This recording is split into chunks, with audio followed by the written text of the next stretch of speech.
but don't lock in your next solo lane unless it's another flex pick, though. Unless it's another flex pick. Yeah, both the supports, though, well versed in the ways of Thresh, so we'll take it away from Treats. Diamond will pilot the champion this go round. And TSM Academy, where do they want to go? Do they want something like Braum to just to make the lane nice and aggressive? Grig has also been playing a lot of Elise, so might just want to take it here. Doesn't show too much. It's a pick he's very comfortable on, and certainly one that you can get aggressive and snowball with if you feel like it. So the Braum is going to be super aggro because with Elise, they have great synergy. She procs the stun very easily. She can turn into range form, assist with that even further. You do have Temp Pinch, but wait a minute, going with a Nautilus, that's a support. Now, I assume so. You can flex it. We sure hope that that's not the case, but it's definitely Nautilus mid, baby. Don't be style. Well, it's going to be a good lane into Lissandra, right? Like, you can actually tank the Lissandra. So typically you see answers to that champion in being just big meatballs that can't be bursted down. So Sion is a good alternative. Nautilus may be making its debut here, so we may be seeing something just brand new in Academy MSI Finals. In what better place? We did talk about TSM Academy having a lot of different strategies prepared. Grig even said himself after the semi-final win that they feel very well prepared with a lot of different picks. So Jinx now for Cloud9 Academy. Keith will go to kind of his other pick that we've seen a lot. We've seen a lot of Lucian, we've seen a lot of Jinx, so falls on the Jinx side this time around. Also a Cassio ban here away from a Blaze Olive, who had good showings on the champion as well. And you lock in the Nautilus when Morgana is not first pick, because Morgana Black Shield will completely mitigate the ultimate. So we may not even know if this was something that TSM had planned to use in game 1. Maybe they're looking to use Nautilus a lot more often than we previously thought off the first game. However, they're definitely not down for more Aatrox, so it's going to be banned once again in the second rotation. And maybe the Yasuo as well. Who knows? No, Morgana is gone. They're continuing to hit Blabber, I feel like, for TSM Academy. Again, wanting to keep him off more of the explosive, more carry-oriented champions. I mean, after that Lee Sin game, he did have good bouts of early pressure, but I think TSM feel comfortable playing against something like that versus, you know, his extra. Man, what a smile. And there's Rek'Sai. So Blabber continuing to lose picks here in the draft. That's how I envision most of my solo queue players. Just my teammates. Smiling. No, smiling just away. pieces of cardboard. Oh, the other way. Okay. Ash, a signature for Keith, but I don't think so. No. And the Rek'Sai ban is there's even more bans to Blabber, but yes, the Hecarim jungle can be played. It's also a flex pick, so this is a super nice fourth pick out of Cloud9. Gives you so much room to be creative with your draft. And the W, you are benefiting from champions that do a lot of burst. You have no cap as to how much you can heal. So Lissandra Hecarim, super strong engage. And when you're up against a Jace, that's exactly what you want. But if they were to somehow find a way to sneak the Taric into this composition, we would have a really strong answer to a hard engage comp. We'll have to see. I mean, Jace locked in can also be kind of go either way. So seems like they're already flex. Okay, what's happened? Bam, called it. That's wait a minute. No, he didn't. No, I didn't. I think it's Nautilus support now. Yeah, so it is the Nautilus support, but it is going to be the Sion into the Lissandra. I think that's a matchup that you want to look for. It's really hard for the Liz to burst him down. The atomization is very easy for you to just stay in that lane 24/7, and Cloud9 is going to double down on the meatballs and give us a Poppy. That's probably the Poppy in the top lane in Jungle Hecarim. All right, so you're right. I was not expecting Jungle Hecarim, especially with how much heck Licorice has been playing on Cloud9 main, but looks like Blabber has decided that, you know what, I couldn't find a carry last time. You guys banned them all, so has to dig deep, pulls out Hecarim from his bag of tricks. Yeah, well, the buff to his Q helps him in any lane whatsoever, and you just don't want to have the Hecarim going up against the Jace when it gets locked in. That matchup is going to suck so much, so you might as well put someone else that's going to have an easier time. Poppy is the one to do that. In combination with the hard engage, she makes Lucian and Jace's life a living hell because there's not a lot of damage in this team besides those two members. If they can lock those two down, the rest is easy peasy. Yeah, big frontline on the side of TSM, but nice call on the Sion mid. Haven't seen that one in a while, but makes sense given the matchup, and there's not too much else that goes on as far as the 1v1. And more utility for Kumo and Golden Glue. Definitely leaning on Keith and Blabber to do the lion's share of damage this go around. Again, Golden Glue sticking to more of the utility.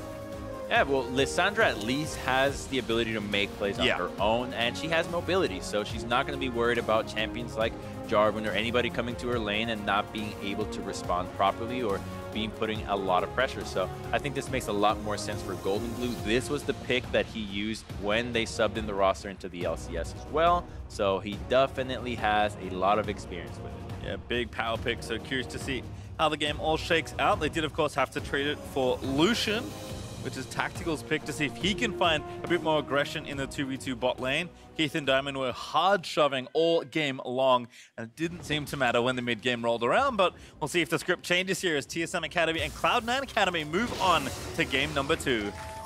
This bottom lane is going to be so aggro, and I'm going to be looking at Grig to be able to enable that aggro, because when it's Thresh versus Nautilus, it's hook after hook after hook, all in every single time, or at least 50% of your HP, and the Elise is the champion that assists that more than anybody else, especially when you shove in and you can tower dive.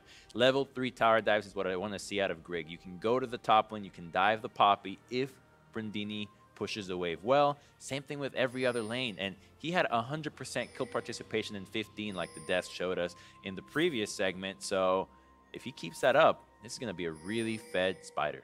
Almost like a fake ward there from Treats and Grig, as Cloud9 also moving in to try and get some information. Everyone's holding onto their trinkets for now. And looks like everyone will just get their early info and then back away to start off their respective jungle parts. But certainly a lot of potential if Treats can get out of the lane and try and roam. Between Elise and Nautilus, you don't go anywhere when the first CC lands. Absolutely not. The ultimate of Nautilus is one of the toughest to deal with ultis of hard engage in the game, just because it's so similar to Vile, and Vile is oppressive. There's nothing you can do about it, whether you flash, whether you ghost, you're still gonna have to stay in one place. Blabber getting some help here on his red. Grig also got help by his duo lane.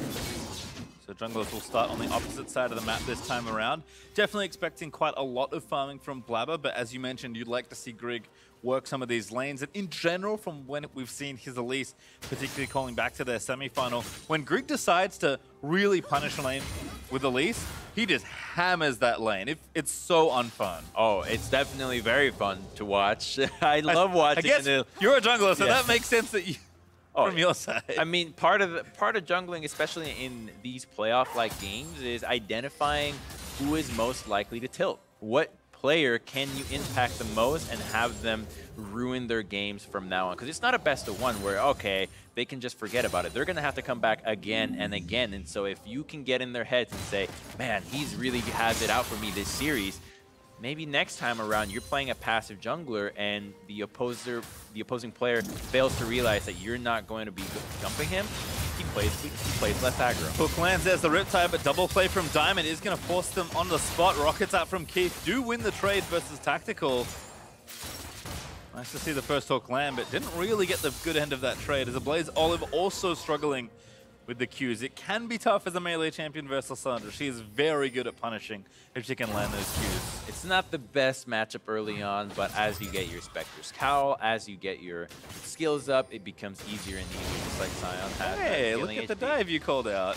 Hecarim is not here, and she's level 2, so he doesn't have the W. She just hit 3. Okay, the shield is down. Grig should be the one to start this. Trying to be patient. Cocoon misses. They're going to go in for it anyway. TP in. Kumo with the slam, and that might just be a kill on his own.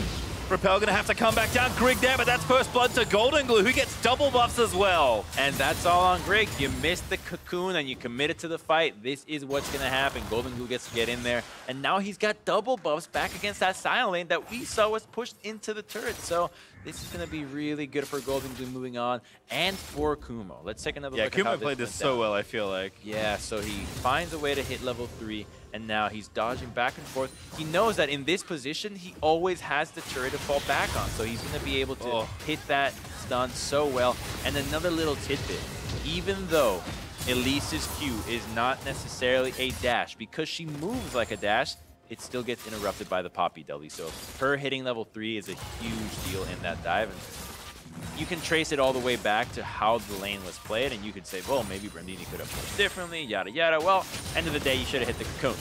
Yep, that's kind of what it comes down to. Instead, it's Cloud9 that get the first blood once more, as Golden Glue moves back to his lane with those 2 buffs and 2 Dark Seals. Kuma now starting to maybe bully a little bit here. Does have the Doran shield next to that corrupting potion.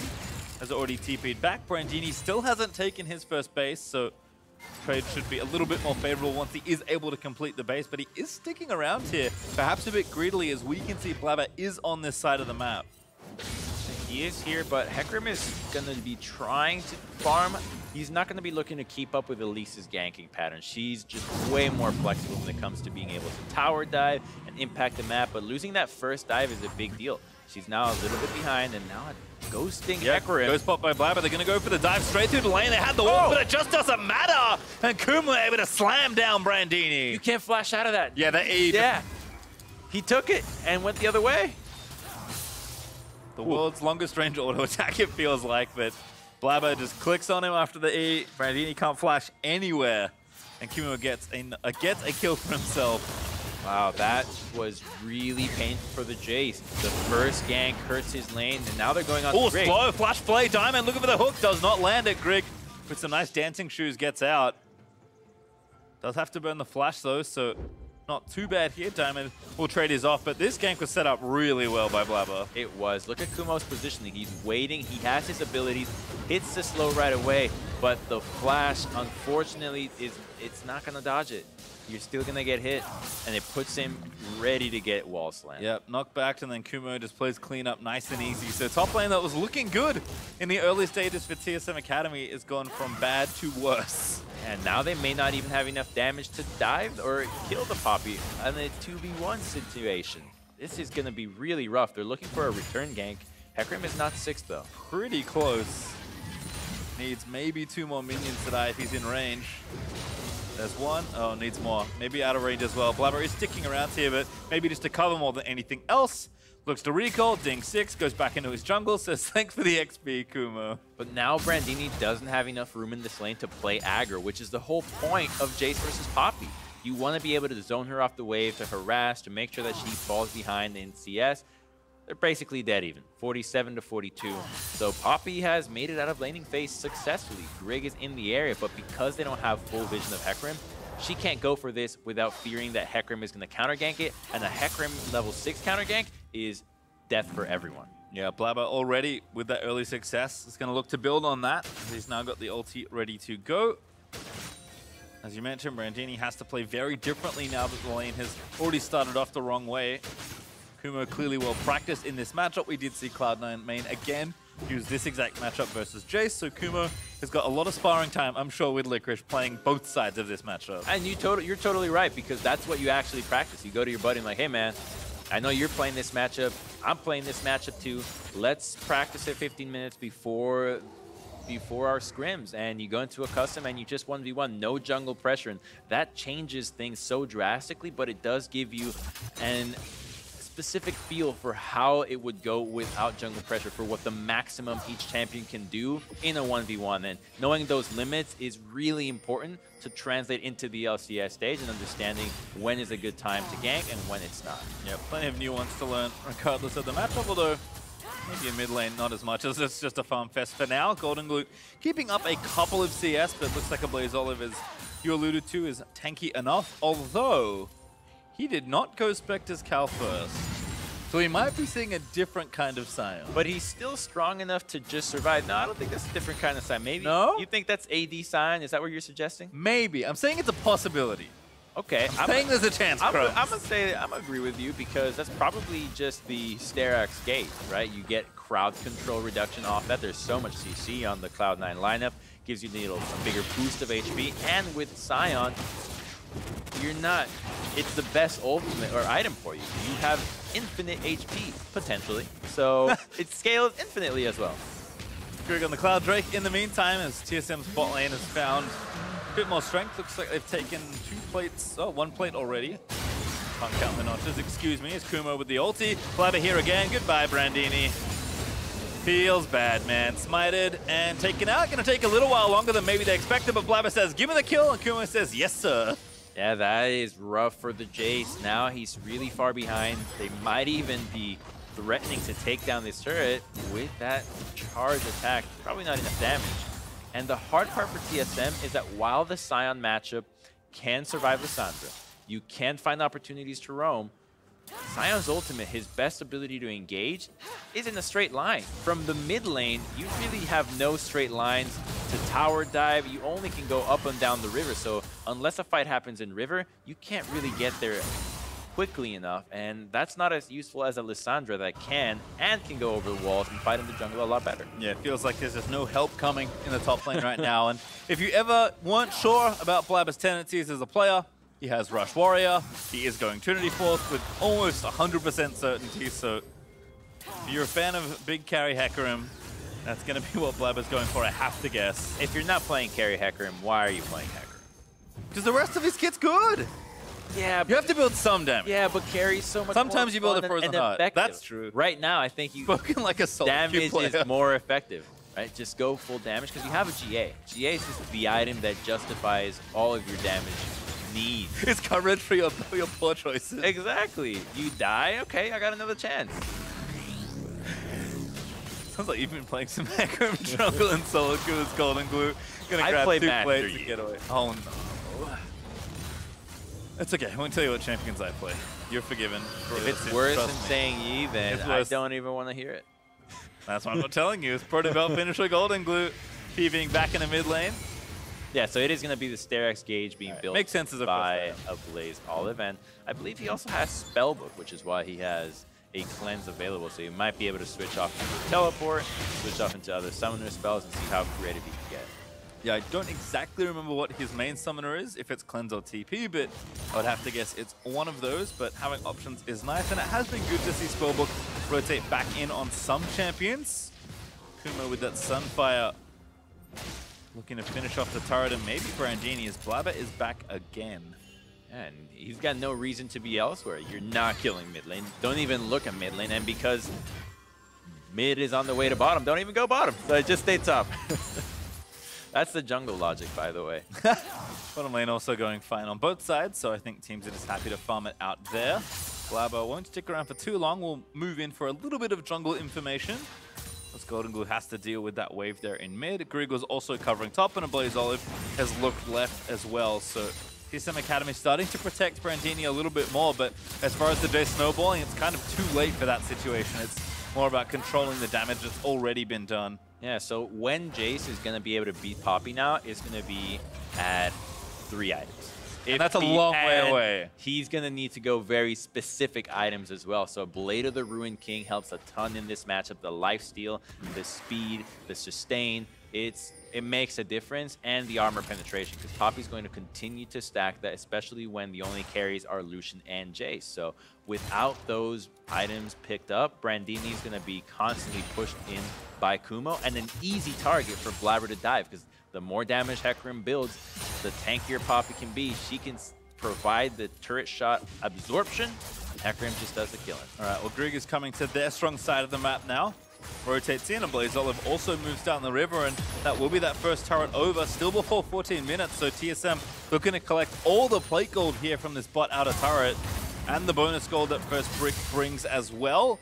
Treat's also coming through mid lane. There's the ulti, but he went a little too far left. Maybe actually intended as he looks for the Rift Tower. Blabber way too low on HP. He's going to have to smite the Herald to try and get out of there. But that's the kill for Kumo onto a Blaze Olive as Blabber still alive somehow with his ulti ready as Brandini will find the snipe. Now Golden Glue into stasis. Here's Grig back down again. Grabs himself the Rift Tower. Golden Glue self-ult, trying to buy a little bit more time. Golden Glue left out alone in a 1v2. Will not be able to survive it. Kumo does get the kill in the top half of the play.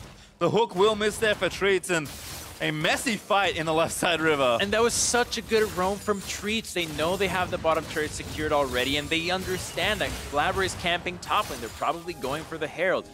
A Blaze Olive ults right away to try to collapse. We were just saying the only place Sion can collapse is in a fight in the river. They're going in Herald, and even though the Hecarim doesn't get hit by the Sion ult, it buys enough time for that Treats can get there and assist the rest of the team. And hey, they stole that Herald too. So now TSM walks away with first brick and the Rift Herald that's going to be able to secure even more objectives for them. Only 4 plates on the bottom outer, unfortunately for them. But we'll watch this exchange again. So Golden Glue doesn't have enough mana to really take this fight, and he knows that everyone's collapsing. the Drift's king. Great drift, and even though Hecarim is kind of low, he does hit the smite. Jace tries to commit. Blaze Olive is still kind of swishing to the double physical damage, so he dies right away, but the Scion stays alive, just batting away in Ghost form, and buys enough time for Grig to steal, and Lissandra just can't do anything. She wasn't as quick to the fight as the Scion was with his car mode.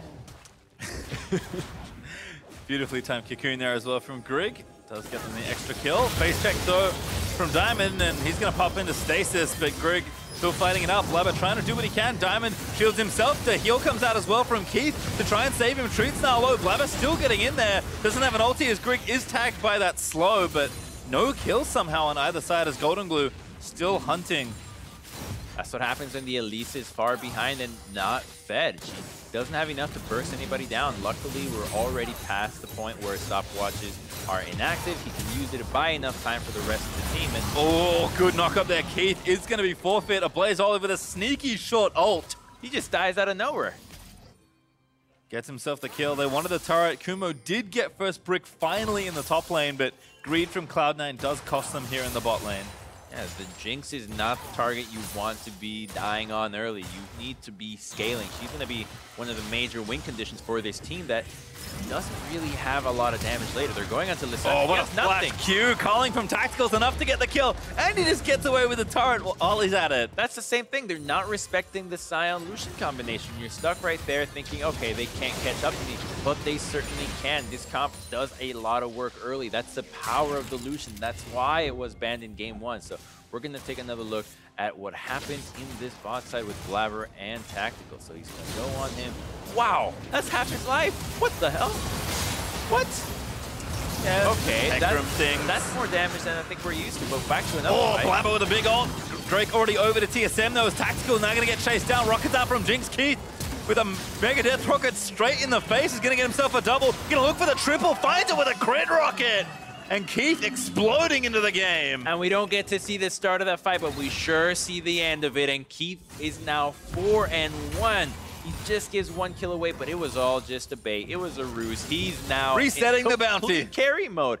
4-1. Jinx is online. She's activated. The composition is all of a sudden capable of firing on all cylinders. You've got your fed Poppy, the Jinx in the bottom lane that's going to be able to crack down the turret. And once you get one turret on Jinx and you can start moving around, every other tower falls like paper. This is more the pace of game I think we're expecting between these two sides as we pick things up into the mid-game. Blabber maybe feeling a little too unsafe low in his own jungle, so we'll back out of there. Grig will pop Herald mid. He's maybe running out of time, but not bad, as he does at least want to get damage onto that mid-outer, but a Blaze Olive is going to have to escort it. You think it's bad? I think it's bad. I mean, you don't find the timing to do it because there are so many fights happening on the map that you just have to pop it here, but can Golden Glue stop it? I think he can.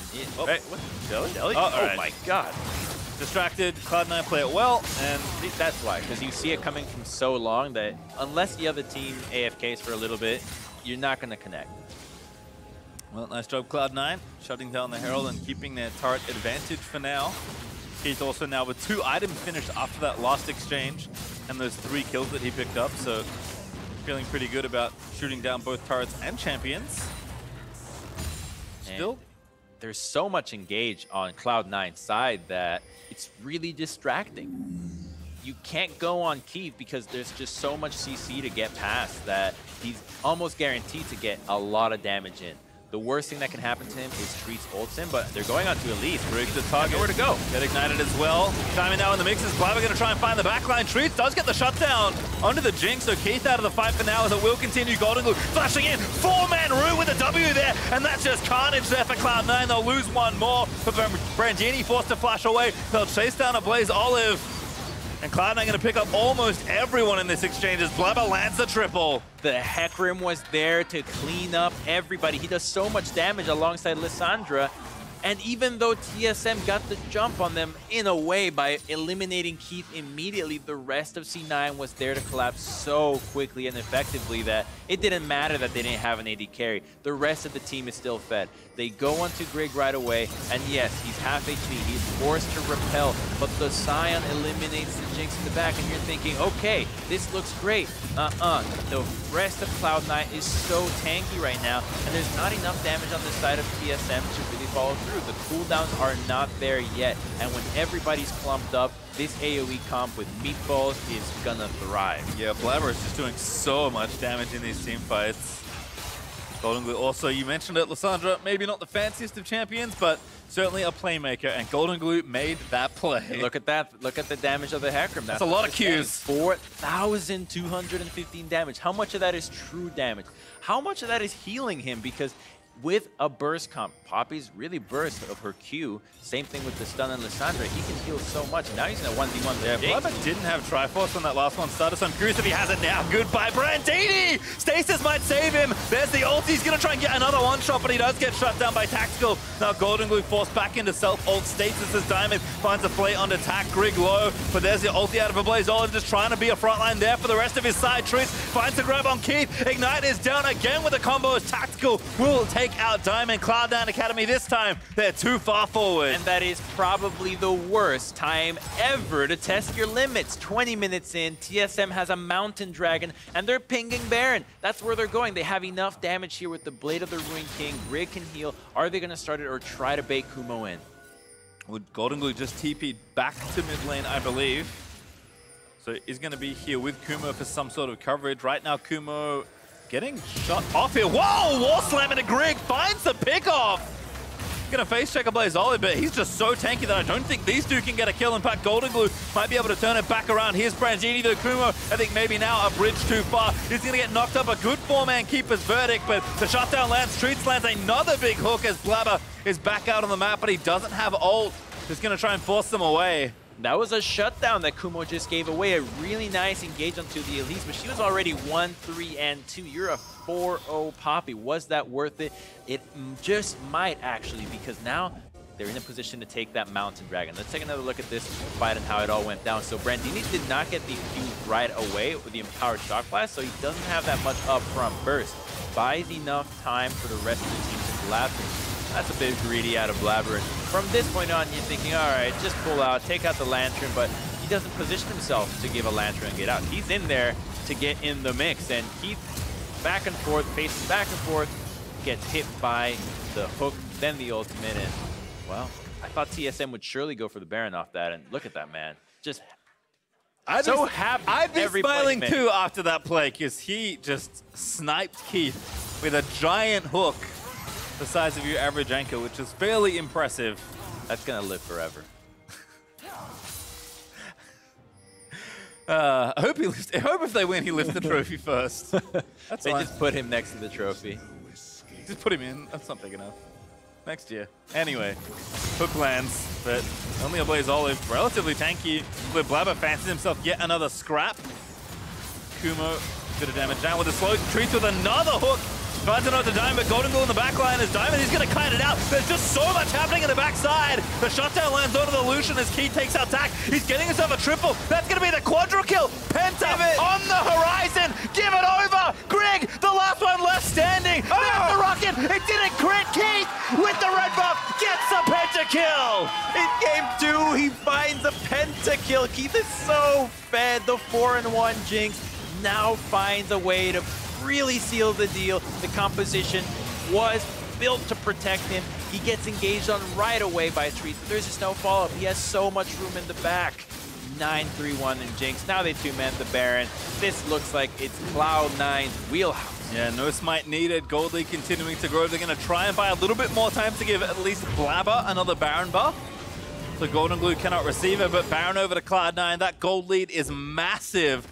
Let's watch this one again. And so the big thing to note is that Treats uses the ultimate on Keith almost right away. But there's nobody in here. There's nobody to follow up. They're all glumped up. No time for poke to go in. And yes, it's a nice hook. But look at that. All right, you ulted the Jinx. So what? She's still dealing damage. She's actually going to kill you right away. position, so he finds a really good angle on the ultimate to secure the kill on the AD carry, and then it's just reset City. And we talked about Golden Glue and Blabber being big players for this comp. Nice kill, by the way, from Grig, but gave over the Penta, so maybe it was worth it. It's the best kinds of Penta, though. The burn that does it. Really, really stings. That's how I look when I get Penta kills. Smiling? Wow. Stoic. I guess stoic is treats. Bigger deal to us than it is to him. He gets Pentas all the time. I don't get to cost that many. So I guess that makes sense. It's Cloud9 again, big gold lead, big Baron. Looking to knock down a few more turrets. Initiation, though, starting off by all over the ulti in, but they lock up Grig and they just shut him down instantly. Again, an ult from Keep, but it's just too late to matter. Cloud9 in the fight. So much disruption in the backline between their front three. Brandini does get a trade kill onto Blabber, but it's just slim picking for the rest of TSM Academy. Kumo running interference, slows down Brandini, finds a two-man Keeper's verdict as Golden Glue still going to chase it down. Flash Q misses. His team asks him to use his flash, but it's Keith that finally seals it at the end of it with yet another ulti, and Cloud9 find the ace and they'll break down the base. And this looks like deja vu. You get a Baron, you push it to the top side, and now they're going to be going to end the game. Jinx is so fast at pushing. She's the most fed member. Can it be over this fast? Who needs more than one Baron? Grig back alive to try and stop the Cloud9 onslaught. That minion's still there. Keith smashing away in minigun form. Grig is just going to watch his Nexus crumble into tiny little pieces. Cloud9 Academy will even up the series. They'll take down Grig. Keith goes godlike, and Cloud9 answer back. These games are so action-packed, fight after fight, but they all have meanings behind it, all for objectives. They all make sense, and we've got ourselves a series pastry because these two games look kind of similar, just on reverse sides. And you know how you were mentioning way back when we had that first pause that you would put Hecarim in a Master Year comp because it's enough for distraction? Yeah. It turns out Lysandre Hecarim is enough for distraction that Keith casually picks up the pentakill. Well, the AoE fear is such a big deal. You just get in there and think about it. If you hit 3 people, you bought 6 seconds worth of time for your team to free fire, and 6 seconds of a Jinx dealing damage is more than enough to wipe a team. And that's kind of how the fights went, it felt like, at the end of the game. It was back and forth throughout the mid-game, but Cloud9 Academy, again, they find 2 fights, the deja vu happens, and this time it's them that end the game on red side after Baron 1. It's a composition that I think suits them a lot better. Blabber can do a lot of damage. They can be aggressive and pull the trigger whenever every member sees the opportunity, not just waiting on, oh, I need this guy to be here before I engage. No, we should all be here. Let's all go. Well, for a breakdown of Game 2, let's throw it back to Dash, Mark, and DeMonte at the analyst desk. Thank you very much, gentlemen. 1-1 is the series score now as Cloud9 strikes back from the red side. Crum said there that he thinks the composition that time around much better suited them. What are your thoughts? Yeah, for sure. I think the comp is just overall much better. You had Golden Glue on a champion that can like really roam and make a bigger impact on the game. And I think a big highlight of this game was Kumo's Poppy. I feel like he pretty much carried this game alone until later when Keith is getting a pentakill and popping off that way too. But all of early game was off the back of Kumo. Yeah, and it is like TSM still drafted a way stronger early game team comp. Like, yes, C9 was still the less proactive early game, but you can't do anything about that when the enemy team takes Elise, Nautilus of all things, and Lucian. So their comp was still better for playing aggressive. Lysandre and Hecarim are better overall than a Morgana or something. So it was not all early game, but still a step in the right direction. You talk about the story of this game being the top side of the map for C9. Golden Glue had his influence on the top side of the map in those early plays. The dive attempt comes through for TSM very early on, but small mechanical errors means that instead a kill goes over to that Poppy. Yeah, I mean, this is the Jace Poppy matchup. The Jace builds a lead, builds a big wave, and you kind of have to kill the Poppy in your turret. You have to go for this dive. You're trying to wait the shield out. There it goes. Whiff! And as soon as you miss on that, you get the Poppy able to press the W to block the Spider Form Q damage, and they don't have enough to kill the Poppy now. And the TP completes, his dive has gone completely wrong. And in the Jace Poppy matchup, when that happens, the Jace is suddenly super on the back foot. And if that wasn't bad enough, he didn't back after that failed dive attempt, is sitting underneath his turret with no mana, getting pushed in, and then this happens. Even through a ward, it doesn't matter. Here comes Blabber. The ghost gets activated. The flash attempt is futile. Another kill going over. So you have a 1-0-1 Oh, boy. Pre-level 6 at that point.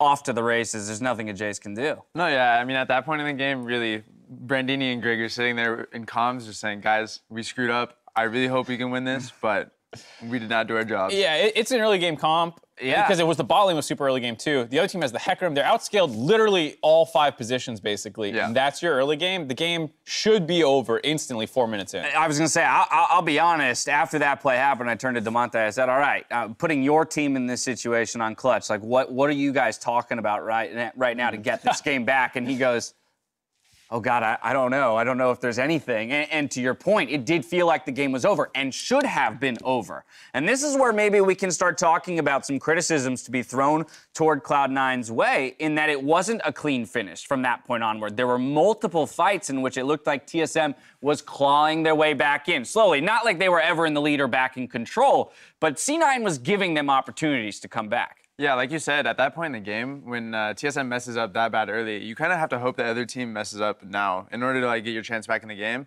And C9 showed a lot of holes in their game. They took a lot of fights they shouldn't have. They took fights where they didn't even have numbers advantage. In situations when they had like TP on Lissandra and Cyan had no TP. So it's like really, really simple stuff that should not be happening if this team like wants to stomp the finals or like, wants to win convincingly. Yeah, I think what was weird was it almost made me feel worse about C9 in this series with how difficult this game became for them. And at no point did it feel like they were actually going to lose, but it was like, oh my God, it's down to a 2K gold lead at one point, right? Which is very surprising. Part of that could be because you outscale and the early game went so well, you kind of like breathe a sigh of release and kind of start playing loose, yeah, exactly. Way too loose. And so hopefully it was more of a mentality problem than like an actual our gameplay is not good problem.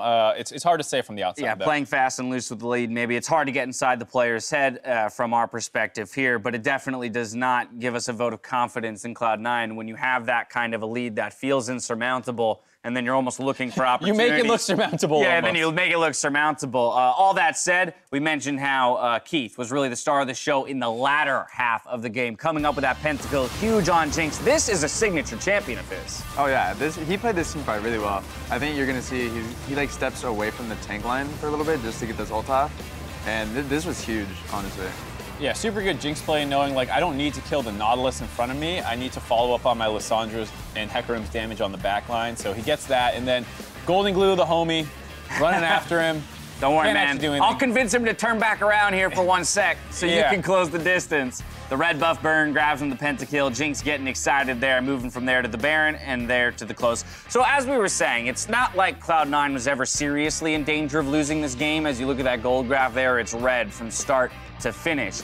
But those dips, those 1,000 gold to 2,000 gold dips, they are not what you want to see post 20 minutes from a team that has the advantage and the better composition at that point in the game. Yeah, I mean, I wouldn't be too critical on the team. I think they still played pretty well. They did like end up playing the team fights well, and they have the scaling comp.